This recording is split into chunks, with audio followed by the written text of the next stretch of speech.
Bino moko boyebi Dems vidéo. Donc pour na image na yo. So l'image la couleur et ça la propre. Chaîne ya kolanda. Chaîne YouTube ya bien. Ezara Dems vidéo. Dems vidéo. Akanga maso. Yonde. Bangote. Loko yo lekela bango image. Et puis innovation. Information. Dems. Ah, batika yo beaucoup de vidéos. Eza Dems. Voilà, trop c'est trop, on a est dans la mission. Trop c'est trop, tu vois. Voilà, Zumba, on a décidé, tout est qu'à marche. Il n'a raté la kende. Merci.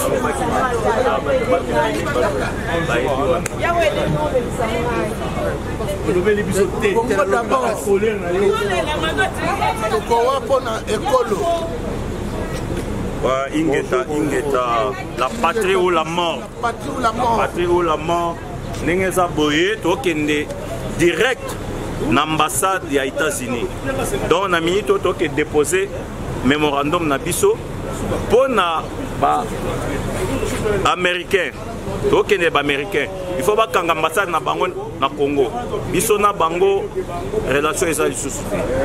Minéré na biso ekebele, bandeko na biso ba kufi bazé belé. Zokande ba américain ne bazaki na se ba kotsa minduki ba kotsa ba soda biso tozo ebate toye koye bango sikoyo. Yango wana biso na bango rando. Alors ndenge za wana tokende plutôt ya marche en colère, eza marche en colère. Toko marcher liboso ya ambassade ya États-Unis. on compte la biche Tokei. Marche bientôt na Pretoria. On a tenté distance à Moulaï. Compte la biche communauté. Compte la biche. C'est l'heure du départ. C'est l'heure du départ. Compte la biche. Compte la biche. Jande Toche. Doni Kamune à ma belé à la minute. Doni ma belé.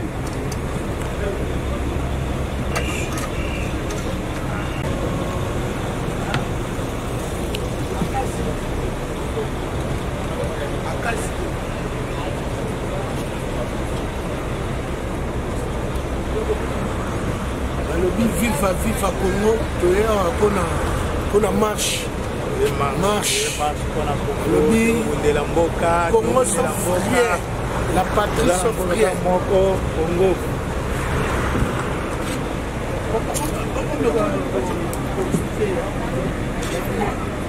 Congo uni.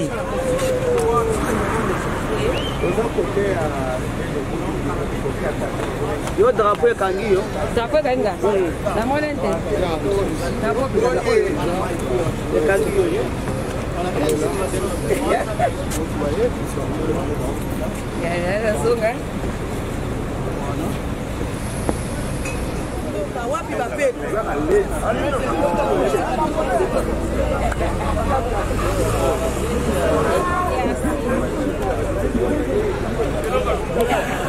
Peuple congolais, biso awa toya toyene sengote. To lembi kolela, to lembi, to fetaka lisute. Yango wana totemi lelo toya kosenga na ba peuple nyonso. Congolais nyonso aza na sima ya makambo oyo azoboma ndeko ne congolais. Bino oyo boza na sima ya makambo oyo bo stopper. Tolingi kimia, tolingi pe na mboka na biso. Mboka na biso ezwa esengo. Botika. Tosengi kimia. Peuple congolais atelemi lelo pona makambu oyo. Toko kufa pona Congo. Dems vidéo. Image à ouais, tozali à biso nyoso la kati ya Pretoria, lelo ezali mabele kotika la putulu komata. Balobi ezali kamwa mabele. Eza makamba ba parti politique te za ma communauté congolaise à Djobourg. Basangani pona ko défendre mabele na bango ya este. Ba mama na biso bazo kweya. Ba mama ba 70 ans 90 ans bazo kima na kata este. Yango lelo biso jeunesse totelemi. Pona ko support ba mama na biso pona ko support bana este mobimba. Pona ko support mabele na biso to côté kaka yango te que ça soit ba dialogue na bango ya ba politicien biso peuple toza déterminé tina suka pona ko protéger mboka na biso. Nous sommes des wazalendo, ba wazalendo baza même na ba diaspora baza partout pona ko défendre les terres na bango. Oh nyonso akoya na nzela mabe akokutana peuple congolais na nzela na ye. Awa tosangani ezali parti politique tem de bengisi biso conscience ya peuple. Oui. Oyo ba leader baloba le jour peuple congolais ko bimana balabala c'est mot d'ordre. C'est le début de la démocratie.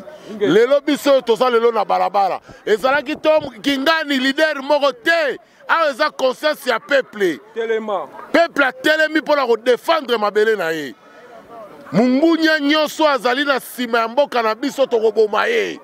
Ezala ba politicien congolais, bozala ba mafia ba guerre à est. Toyebi bino nyonso. Tokoboma na pona mabele na biso.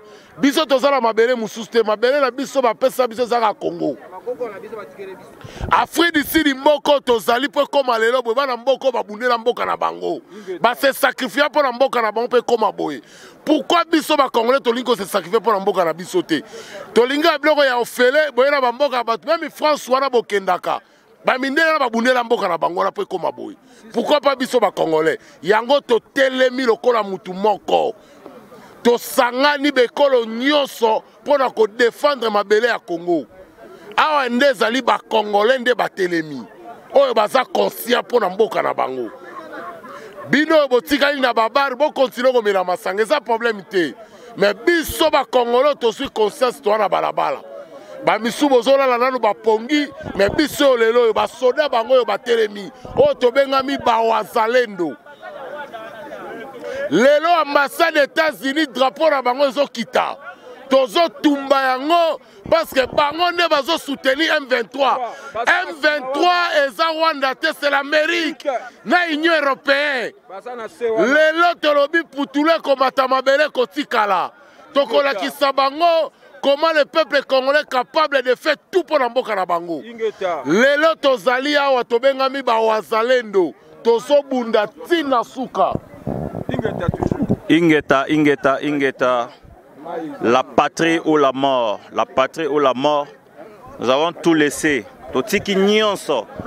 Totiki misala, totiki ba business, totiki ba faire. Toye. Toyeli makamwa mboka. Toyeli makamwa mabele. Mabele na biso batikela biso et pas ba koko na biso. Jamais tokotika mabele wana kende. Jamais tokotika yango. Yango to se réunir awa Congolais nyonso. Toye awa biso ba Congolais nyonso pona mabele na biso. Négociation balobi basala o bazo obligé président na biso asala négociation pona mabele na biso et ko sala maté. Président ko sala négociation ata na batu moko te pona mabele na biso. Mabele na biso tokozwango na force na biso tokozwa yango na force na biso. Biso ba wazalendo ya mboka tokozwa mabele na biso. Lelo tokolongo awa tokende na ambassade ya États-Unis poto lakisa bango topesa bango memo na biso kolakisa bango ke tolingi bango te collaboration na bango tolingi lisusu te bakanga ambassade na bango na Congo bakende relation na bango tolingi lisusu te Rwanda wana kozala na courage ya koatake Congo te les États-Unis na se na OTAN bango nde bazomema minduki na Rwanda po ekotaka Congo bapiyaka ba biloko na biso. Donc tokotika te la patrie ou la mort. Bon, na sepeli ya trop mukolo alelo parce que biso na pareko président ya pareko Honoré Ngwanda alobaki yango bolinga te bokotelema et to sepeli ke message oyo président Ngwanda bandai kopesa et bandi ko sensibiliser population, mobiliser population bandi ko telema. Lobaki yango bien que bolinga te boko telema. Mais peuple congolais faut bokeba makasi na ba oyo tozobenga ba collabo. Ba congolais oyo ba accepter ba travailler la sort ya ba rwandais po ba bomamboka, po ba piller mboka. Donc, botele total à bango malamu. Il faut identifier nani na nani. Même na kati ya ba institution na biso, pays na biso ezali envahi na ba Rwandais toutes les institutions, l'armée, le service à sécurité, l'administration, pays ezali envahi. Alors, il faut libérer le pays nabiso. Et ultime, mutu oyo atie biso na kati ya difficulté o ezali États-Unis. États-Unis banda after la koti ye mutu aye na after. États-Unis ye mutu a fabriqué after. Ye mutu a soutenir Rwanda na Uganda. Ceux qui boyebi ba information OET bango batu baza ko soutenir Rwanda na Uganda ba M23. Tala forme nini baza ko pesa RCD Goma M23 DSMP ba nini nyoso bas ezako serpent moko azako zwa ba forme belé mais seul objectif ezali pona ba piller ba ressources naturelles ya Congo. Et puis ba pays oyo baza ko participer nango eza ba pays à grande puissance, eza États-Unis, eza Allemagne, eza Canada, eza France, eza même Belgique eza na kati. Tala kutu premier ministre ya Belgique a lobby ayeba kite ke Union européenne basali contrat na Kagame pona ba matière rare ya Congo. Ayeba ki yangote, eza lokuta. Et puis, Congolais ont sepelé nango. Pourquoi qu'on a naïveté tina 21e siècle Congolais azali naïf. Azo mona mutu azo betaye, eza mutu oyo azo kosaye, oyo mutu azo pesaye pouvoir. Tous sont déterminés. On ne libère pas un peuple, le peuple se libère. Biso moko to se libérer, mutu moko ko libérer biso azate. Ingeta. Ya ingeta. Je suis hâté d'annoncer cette nouvelle dans la communauté congolaise et surtout dans le peuple nabiso ya Congo. Vraiment, trop c'est trop, vraiment, on en a marre. We are tired. Ceux qui ont la communauté congolaise et Télémi Boye, vraiment mobilisés avec toute force, c'est pour prouver que non, oui, notre pays, on est agressé. Na ba communauté extérieure de l'Afrique, pe na ba pays mususu na kati ya Afrique. Le Rwanda, Burundi et l'Ouganda baza ko menacer Congo. Mais ba occidentaux baza ko appuyer agression aux likana est. Tozo perdre bandeko, bana, ba mama pe ba papa kati na Congo. Nous demandons, ça c'est l'obligation. C'est l'obligation. S'il n'y a pas la paix, que notre gouvernement a sa décision. Ce qu'il faut que le peuple ba simba, machette, donc on est prêt. Comme nous les combattants, les frères qui sont ici en Afrique du Sud, on est prêt pour même rentrer chez nous au Congo. Et alors, à tous les traîtres du Congo, tout bazolia mbongo, na sima ya minéraux ya Congo pour na koboma le sang ya peuple congolais. Que le bon Dieu a jugé bino na banana bino, ba descendance na bino tout. Nzambe amona makile ya bandeko so bazokufa. Et naza ko annoncer nouvelle ya suka ezali ke Fachi ozali présent oyo to elirio na rin oyo lekina normal. Soki mo ezali, please. On est prêt pour nous défendre le territoire et le Congo. Je vous remercie. Lobi bandeko na biso est bashongo pe tuna kombania ngara batu bote aba beko hapa njo kombania est ya kwetu ni bulongo yetu haitakatiwa hata siku moja. Tuko wakongomani, tutashimama wakongomani. Hatuwezi kuchikia watu njo ya budongo yetu. Tunaweka yote kwa Mungu na President Fachi, tutashimamia nchi yetu. Hakuna kingine cha kuongeza. Tuitikie kufa lakini udongo hawatachukua. Kagame atatumaliza wote kwenye nchi yetu. Asante sana. Wandugu wetu wa Goma, tunasema mekondoleas na wale wanawawa kwenye vita hiyo. Mafamilia bakia tutakombana ti mwisho. Kongo ni ya kwetu, hatuacha hata kimoya. Mungu atubarikie. Amen. Bonjour bandeko nanga congolais, biso ba maman Afrique du Sud. Lelo eza tongo to sangani le 29 pona ko soutenir mboka na biso na este ndenge bandeko na biso este bazo kufa. Ezo sa biso pasipe mawa, bazo violer ba mama, bana bazo kufa ko boma ko kata. Nyonso wana pona kaka ba américain na ba français ba soutenir Kagame Rwanda. Or, so totali bien. Rwanda eza mboka ya mukie. Oyo kute koko kota ta na mboka na biso soki Ce qui Belgique ils ont 80 fois. Et bon Rwanda ils ont combien de fois na Congo? En tout cas, tout ça comme mingi, tout ça na makasi yango to lelo po to ça la marche, to soutenir mboka, to soutenir pe mokonzi mboka na biso. Mokonzi mboka na biso azobunda po na peuple baza na kimia. Mais bandongolo miso oyo ba na pembeni ya mboka na biso. Balingi te mokonzi na biso sala malamu po na population na ye. Balingi ka toujours ko rendre un mauvais service pour population e inaye, po to mona que non depuis à pouvoir nini bitumbe makasi batu bakomi kokufa sous makasi eza pona bongo te bande ko congolais to comprendre loko oyo mundele alingi te to za na président malamu mais tant que prophétie c'est l'Obama que président oyo ko sunga Congo président oyo ko délivrer Congo na ba passe nyonso eza Félix Tshisekedi yende akolonga to za nelike bitumba oyo ekosila na grâce à Nzambe osala grâce na ye bitumba oyo kosila ba onyo so ba derrière bitumba oyo bakokuta na un jour bakozala frapper na moto Nzambe ko kitela bango to sto moni bango po bezo ba dongolo miso ba bimi déjà poasa to moni place ekutani na Francis Ba oza Schumann to komata nango likolo place Schumann ekutani na Orient Street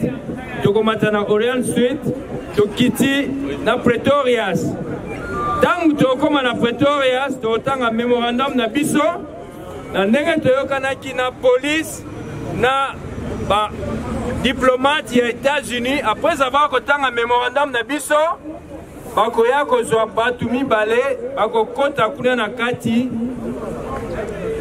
mokitani ya ambassadeur na bango akoya ko signer réception, et puis tozongi, simanango, tokozonga awa, ko mela moi cold drink na mai. Merci et bonne compréhension.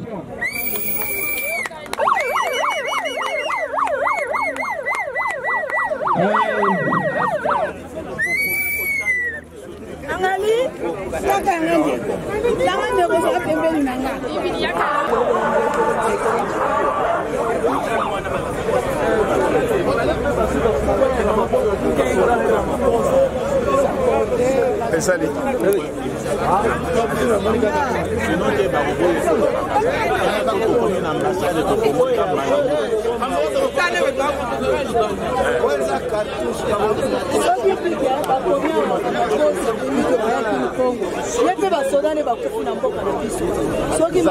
Ramaphosa, we need also Ramaphosa.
ezalaki boye bino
Oeza koleka lelo etali bakongole nyonso bandeko na biso na este tobosani bino te o toujours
Yeah.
Congo.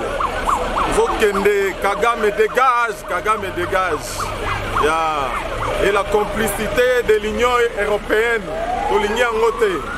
nous marchons pour l'Est de notre pays. Hypocrisie à France, États-Unis, Angleterre, Belgique, hypocrisie na Bangote. Il y a plus de 15 000 millions de morts à l'Est de notre pays. Donc, il y a une ambassade des États-Unis. Il y a un mémorandum na biso lelo.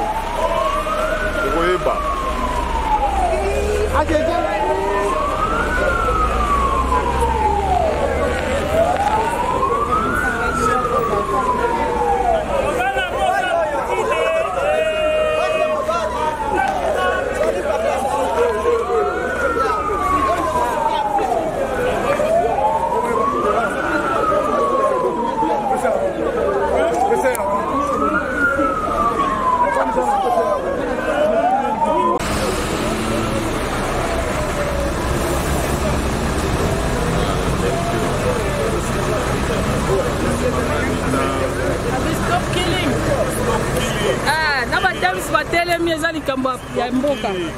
Stop killing. Ulikama mabele.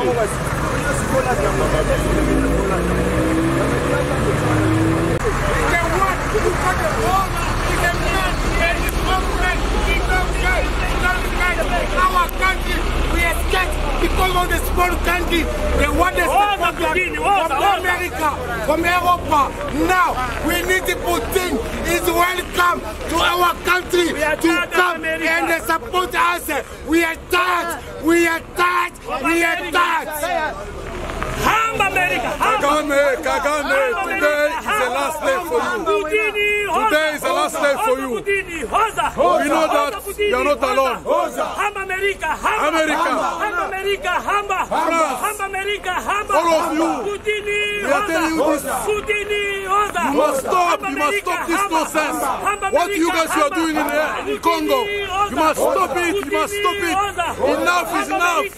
Enough is enough. We don't want again to hear that. We don't want to hear Kagame. Today is the last day. We are telling the truth. No.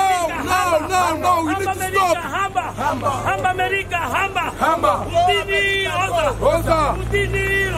Yeah. This is the man. This is the man. This is the man. We want Congo.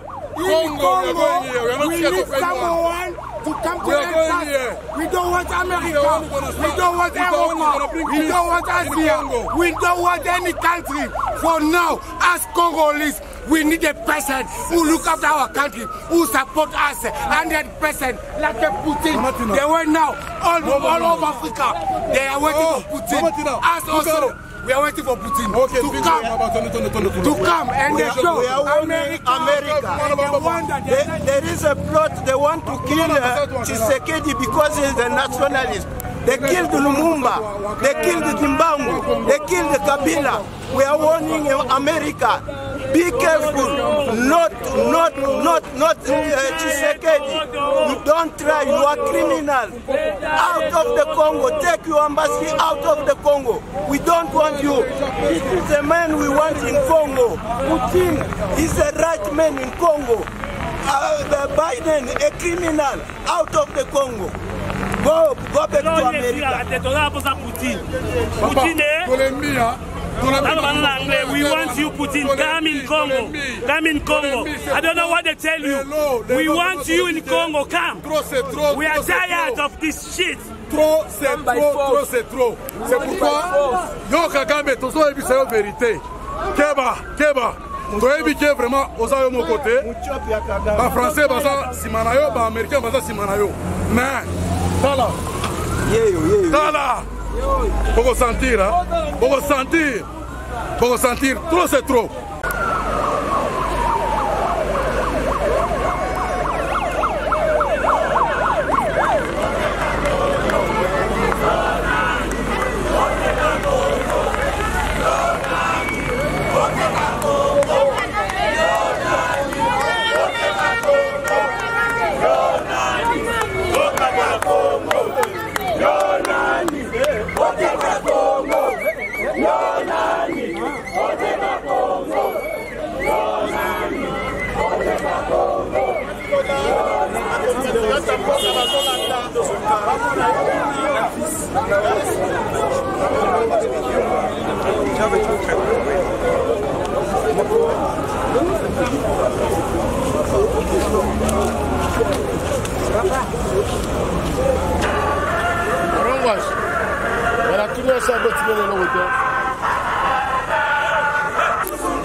Kagame parliamentary mchoa.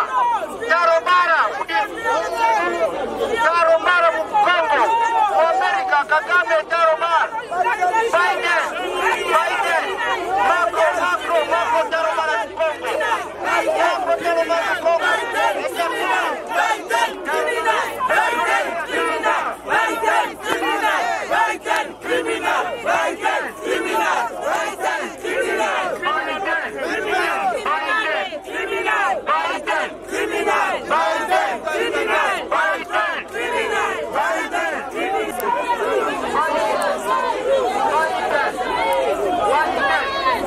America, fuck you!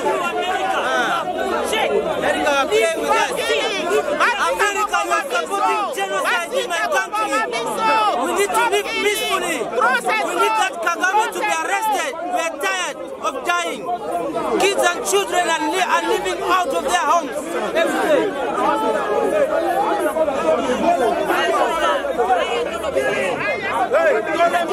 We are killing, we are living. We need peace to Africa. We need peace in Africa.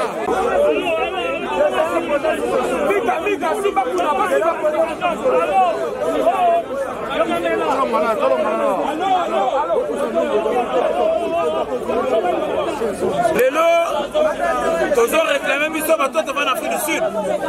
Kagame oza muke. Mais Kagame is small. But we accept the fact that you being supported by other people. So we are saying this. Congo will remain Congo. From early to Micho. Merci.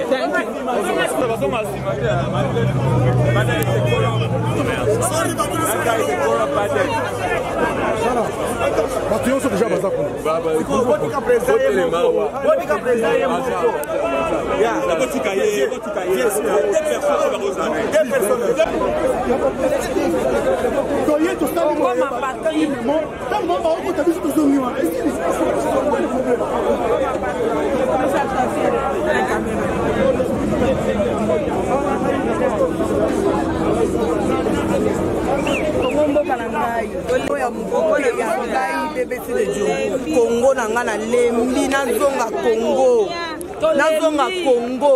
Ok na oma fezi papier zate aussi mbongo aller retour nzamba lola. Mboka langa ezwa kimia. Bato bazo bundisa Congo, botika Congo kimia. Oh my God.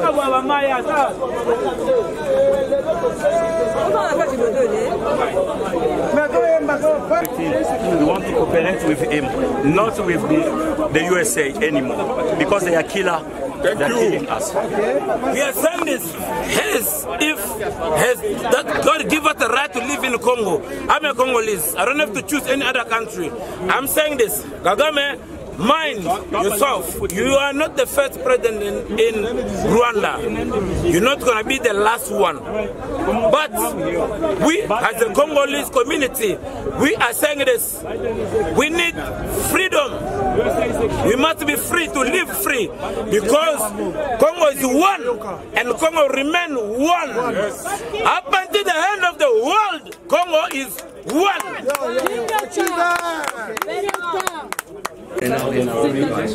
Déposons notre mémo, nous disons merci beaucoup à tous les pasteurs Mambois.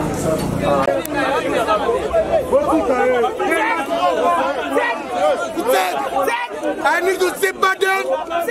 We need the soldier from America. They must fuck off. Embassy. The one is in Congo. Fuck off. UN. Fuck off. We need only two countries, Putin and South Africa. We done. We done. Putin, come. Ramaphosa, send your soldier. The one we know. They are the first, the best in Africa. Send them. Putin, he will support us. We need the peace in my country. We don't want to see every day the kids, the mother, the father, they are dying every day. But this Biden, he must fuck off. UN, he must fuck off. American embassy must fuck off to my country. We tired. We don't want them. They must fuck off. Fidel, criminal. Macron, criminal. Kagame, criminal. Biden, criminal. Free DRC. Bientôt, je vais rassembler les serviteurs de Dieu pour mobiliser la communauté pour aller vers l'ambassade de l'Union européenne. Et puis ce sera l'Union africaine elle-même. Parce qu'il y a beaucoup d'hypocrisie. Je dis à tous mes frères congolais, ne lâchons pas ce momentum. Nous nous sommes levés qu'on ne se fatigue pas. Aussi longtemps que les Rwandais, les Américains, les multinationales sont sur notre pays en train de prendre les richesses qui nous sont à nous et aux générations à venir. On ne va pas se fatiguer. Merci, maintenant, c'est l'Amérique. Ouais, papa, s'il vous plaît. La prochaine, c'est l'Union européenne. Il y a Balobi qui est la première marche qui a fait ici. Pour ça, la marche. Mais là, on est là que nous avons échangé la marche pour Sali en Afrique. La marche pour ça. Et pour changer, tu es sur l'Olembi. Mais tu as déterminé, tu as l'union fait la force et la persévérance. C'est ça qui fera tomber ces gens. Nous n'allons pas nous fatiguer. Merci. Do you think the American embassy will allow you guys to come and say there's just about 2 people to get inside? Do you think they're afraid of the marching which is happening by the Congo community? They are afraid. They are afraid. They never seen something like this. They were plundering the country for more than 30 years. They never seen Congolese standing like this. What you see today, it's happening even in America.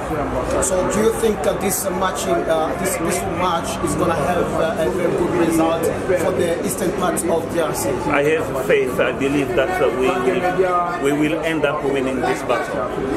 This is, as you can see, we are at the embassy of the United States of America. I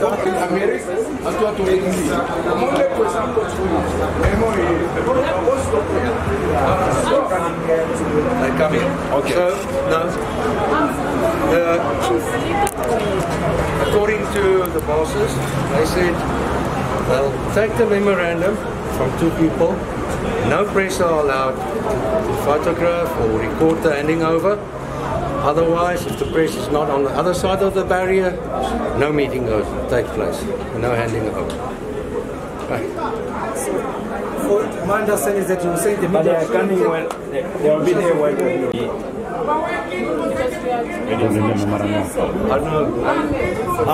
I'm just saying. Okay. What I'm saying is, you can't stand next to the windows or be close to record the handing over. Out there. Yes.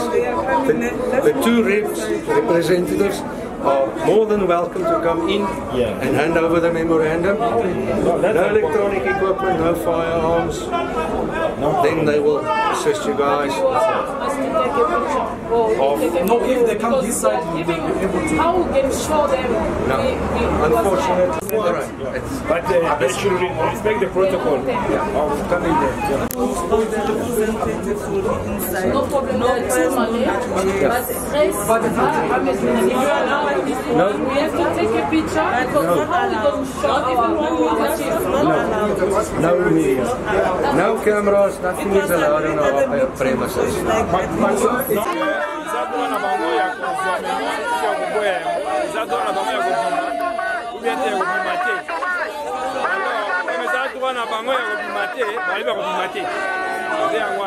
Donc pour ne pas perdre le temps,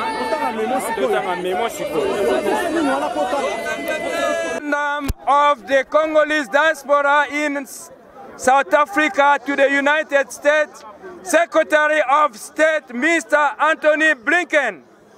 Copy for information, Mr. Ruben E. Bragiti II, the Ambassador of the United States in South Africa, 877 Pretoria Street, Arcadia, Pretoria. Phone number +27 12 43 1 4000. Fax number +27 12 342 2299. To Mr. Lutundula Apala, Minister of Foreign Affairs of the Democratic Republic of Congo. 1. The Congolese diaspora in South Africa is a platform of association and communities of Congolese of South Africa. The National Council of Congolese for Development, registration number 150/716 NPO, is part of the Congolese diaspora in South Africa.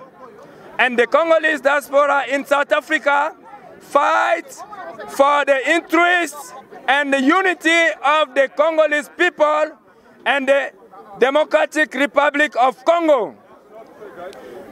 2. The submission wishes to highlight the following points for your attention. 2.1. The failure of Nairobi and Luanda process and the double standards of the USA. American embassy should send somebody to come and say something. Our God is suffering. The Nairobi process calls for an immediate ceasefire, the repatriation of foreign militaries, and adherence by local armed groups to the newly established disarmament, demobilization, community recovery and stabilization program. It authorizes the deployment of regional force in eastern DRC to confront those who don't heed the disarmament call. While Nairobi focuses on armed group, the November 2022 Luanda endorses the Nairobi decisions and demanded the end to hostility by 25 November 2022. The withdrawal of M23 and other armed movements and the deployment of the Eastern African Regional Force. The meeting also insisted on ending support to rebel and normalization diplomatic between to talk everything in front of police. Police, no. We come to South African embassy. DRC and Rwanda. Despite the signing of these two agreements, Rwanda continued to attack the DRC. We want American embassies. I want this memory to be received by American people. Yes. The American police, the American embassy. People from embassy must come outside here.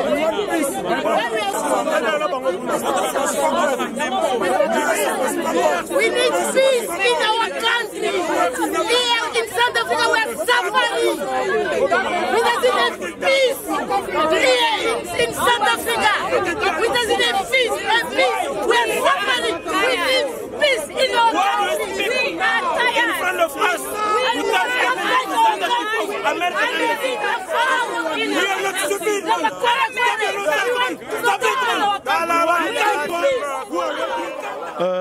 merci ndeko Deps na ndenge opesi ngai micro nameka ko limbola pona nini toye liboso ya ambassade ya États-Unis ndenge ozomona boye nazali initiateur donc ngai président Charlie Mingiedi président honoraire ya communauté congolaise tozoki likanisi ya kosangisa ba leader nyonso ya Afrique du Sud po ete tosala marche ya lelo marche na biso toye kosala po toyebi ke Rwanda ye moko ana makasi ya kosala biloko nota osala pa na biso te toye to dénoncer génocide ezosalema na est bandeko na biso est bayeba ke toza na bango elongo totiki bango te toye kolakisa ke États-Unis azali na sima ya makambu oyoyo ezoko komela biso na est. Voilà marche omoni ba congolais no tu ba ye awa to tamboli oyo ba uti biso to uti Johannesburg to ko kutana na bandeko na biso awa na Pretoria to tamboli ko banda kuna ti to ye awa to ye poto ye bisa bango que trop c'est trop. Is enough. Toyebisaki batu bakoko baloba soki omoni ndoki il faut ça nini obelela toyeko belela ndoki Amérique oyo aza kopesa Rwanda mandoki oyo aza kosala nyonso mpo baminere ebima ekendaka mpa na bango. Yango wana tolobi Kagame azali ye moko te. Amerika na nsima na ye malgré aza kowangana aleki biso na mayele te. Baloba oyo moto abatami aleki na mayele. Mais peuple congolais sikoyo ayebi ke non ye nde moto ana nsima. Soki Kagame aosala biso makambo nyonso parce que ye aza na nsima. Donc yango wana omoni ndeko Deps bandeko nyonso bamama batiki misala batiki bana na bakelasi batiki bana na bandaku batu bake misala te bakati baboyi kokende misala babi lelo shifta lelo ekweya to perdre yango mais Congo to perdre yango te pour l'amour du Congo pour cette terre yango wana voilà un peu ndeko Deps. Il y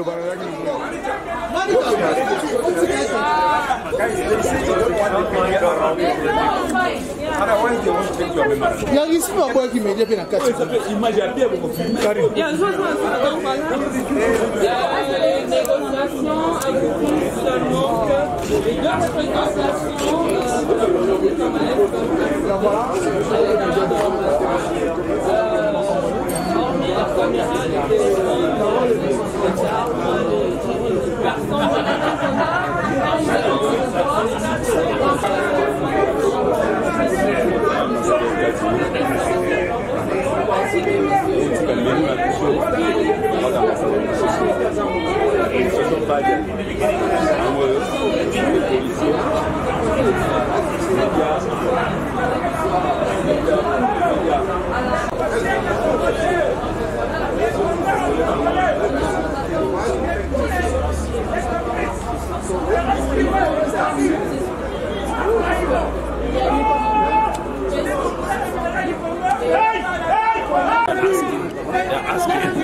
If the media is not outside, on a déjà pris les images, allons-y. They are not So we are here as Congolese. Enough is enough. We are standing right in front of the US Embassy.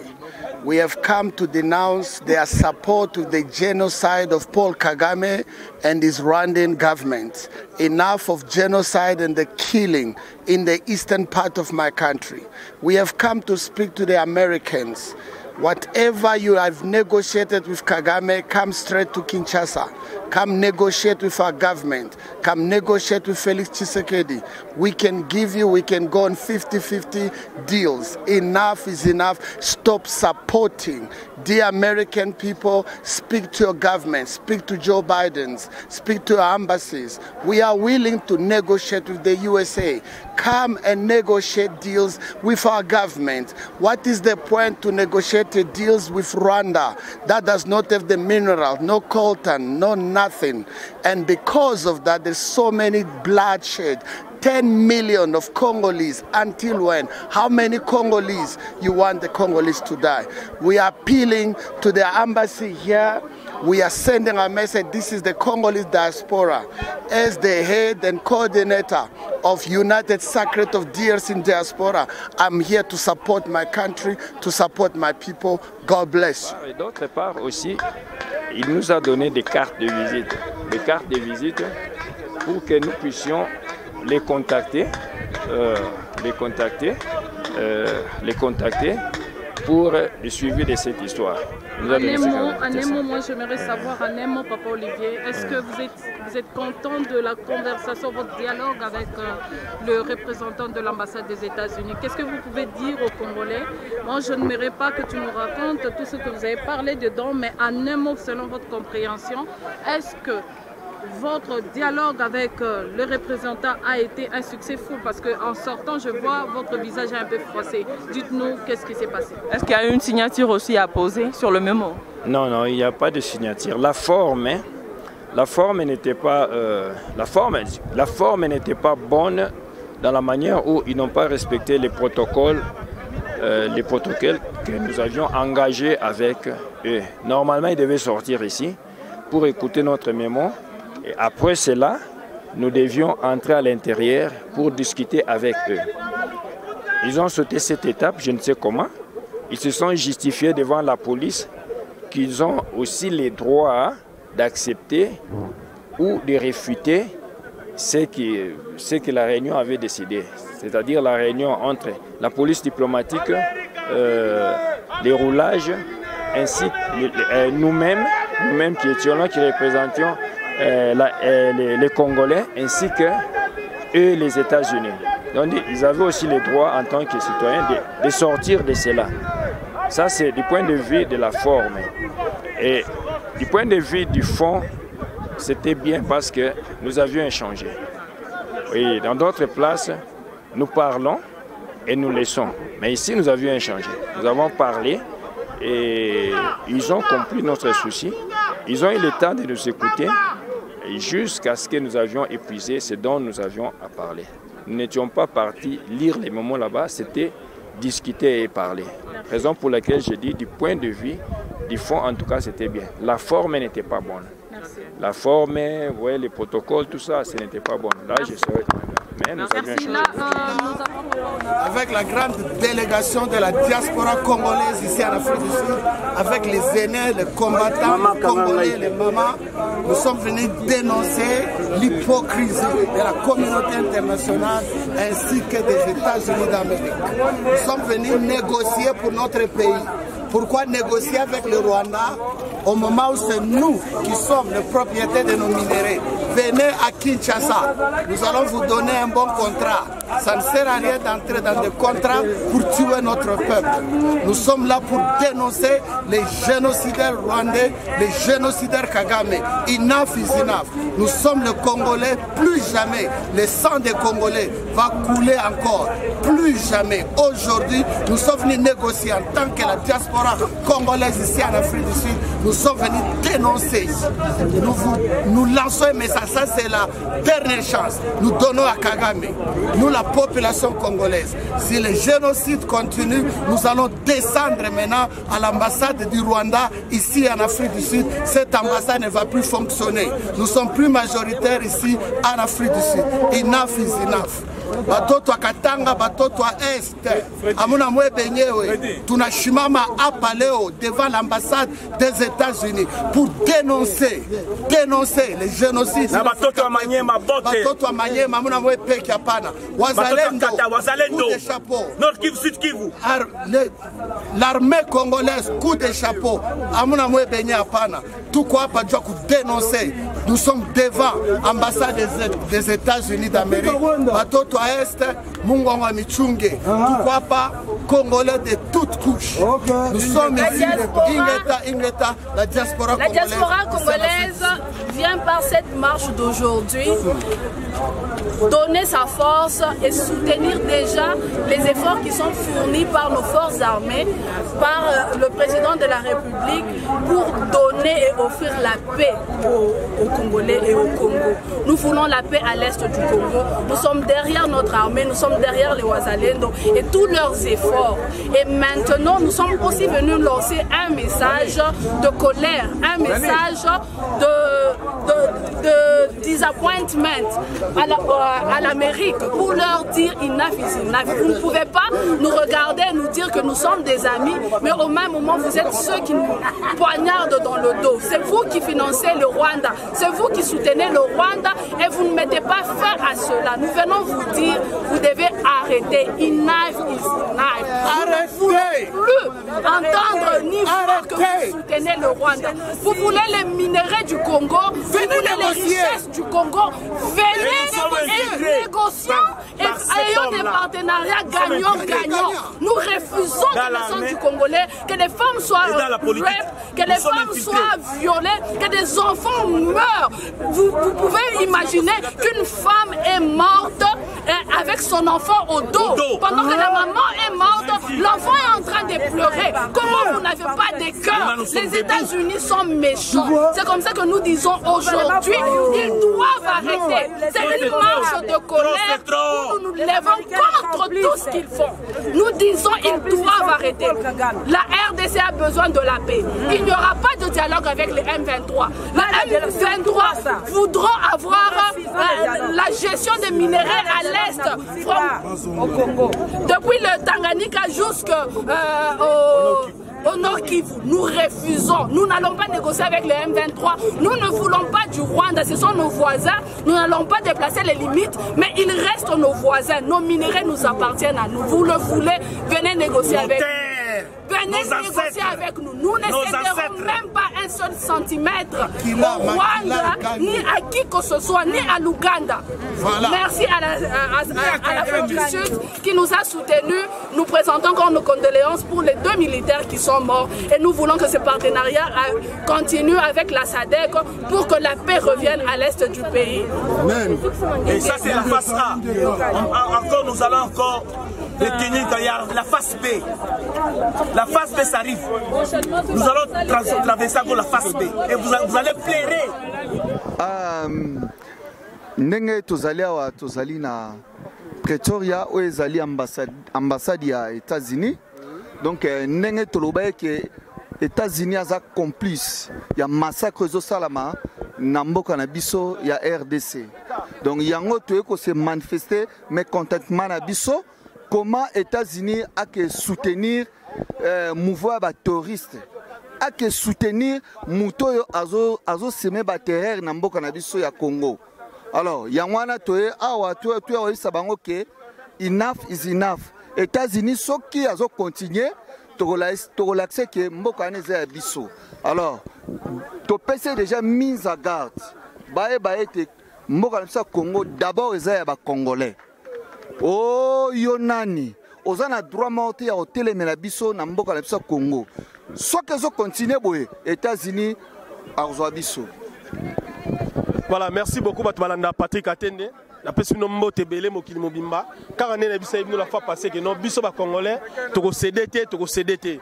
Mama mboka moeto la lisezate. Je pense que minomo bozomo na congolais ndenga tiki ba misala na ye aya po na marche. Tolobaki boye FARDC na front, fati na politique, biso na marche.